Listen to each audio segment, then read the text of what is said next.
You know, one of the biggest questions we often get asked here at the Presley Group is, should I convert my traditional IRA into a Roth IRA? It's a great question, and the answer really differs with every individual case. Let me first start by explaining the difference between a traditional IRA and a Roth IRA. When you open or fund a traditional IRA, that money has never been taxed. You only pay the taxes on that money when you take the money out. So if you're planning for retirement, having a traditional IRA has a couple of advantages. When the money goes in, you get a deduction on your taxes today. But the problem is you have to pay taxes on that money and all of its growth when you pull the money out during retirement. Now, a Roth IRA, well, it works different.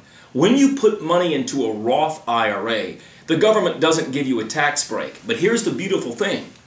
All of the growth plus everything you put into a Roth IRA comes out tax-free. So when you retire and you're taking money out of your Roth IRA, you don't owe Uncle Sam one dime. So the real question is, should I convert my traditional IRA into a Roth IRA? For most people, the answer is yes. Especially if you plan to leave this money to your heirs. Leaving them tax-free money is always better than leaving them money they're going to have to pay taxes on.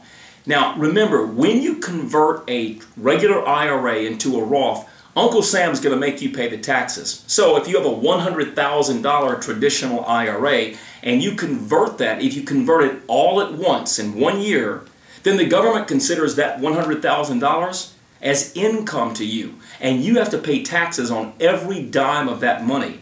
Well, if you're in the 30% tax bracket, that's a big hit. So what we recommend is to convert slowly over time. Convert maybe 20% a year. If you have a $100,000 IRA, convert $20,000 a year and slowly convert your traditional into a Roth. That way, you're not being hit with all those taxes at one time.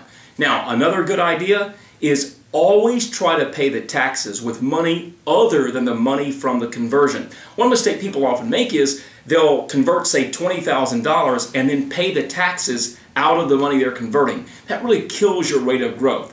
So use other savings to pay the taxes, and in 5 years you'll have that traditional converted to a Roth, and when you get ready to take that money out, it's all yours tax-free. For more, visit us online at safemoneyplan.net.